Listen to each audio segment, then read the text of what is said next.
আসসালামু আলাইকুম গাইস, চলেন আজকে আপনাদের সাথে শেয়ার করা যাক গরুর গোশতের রেসিপি।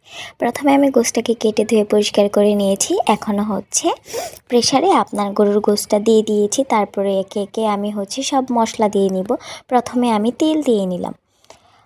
আমি মাংসের পরিমাণ মতো আমি তেল দিয়ে নিয়েছি।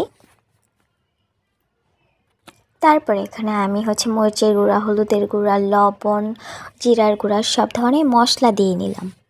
তারপরে এখানে দারচিনি, এলাচ, জিরা সব কিছু দিয়ে আমি দিয়ে নিচ্ছি মাংসতে।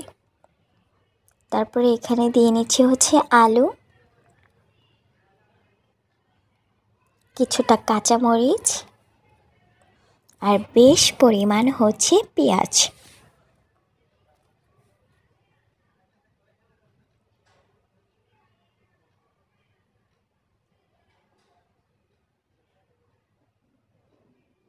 তো আমার সব ধরনের মশলা দেওয়া হয়ে গিয়েছে গাইস।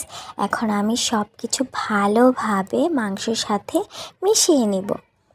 তো দেখতেই পারছেন গাইস, আমি কিভাবে মশলার সাথে সবগুলো উপকরণ আমি মিশিয়ে নিচ্ছি, যেন মশলাগুলো ভালোভাবে মাংসের সাথে মিশে যায়।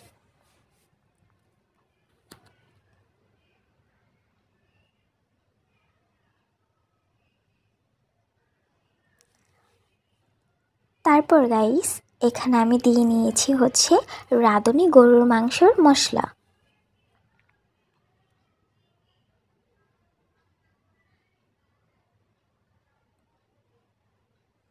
তারপর গাইস আমি এখানে দিয়ে নিয়েছিলাম আদা বাটা, রসুন বাটা, জিরা বাটা, ওটা স্কিপ করে গিয়েছে।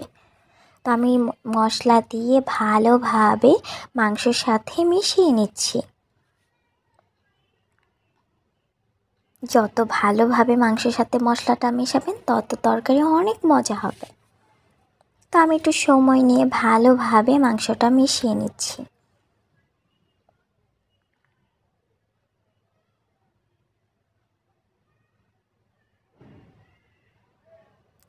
আমার যখন মেশানো হয়ে গিয়েছে আমি এখানে অল্প অল্প করে পানি দিয়ে নিচ্ছি।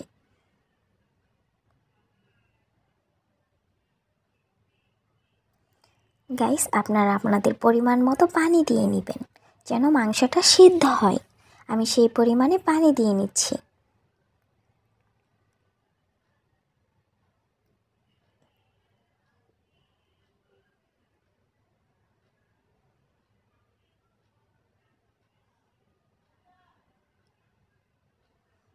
তো আমার পরিমাণ মতো পানি দেওয়া হয়ে গিয়েছে গাইস। এখন আমি মাংসটাকে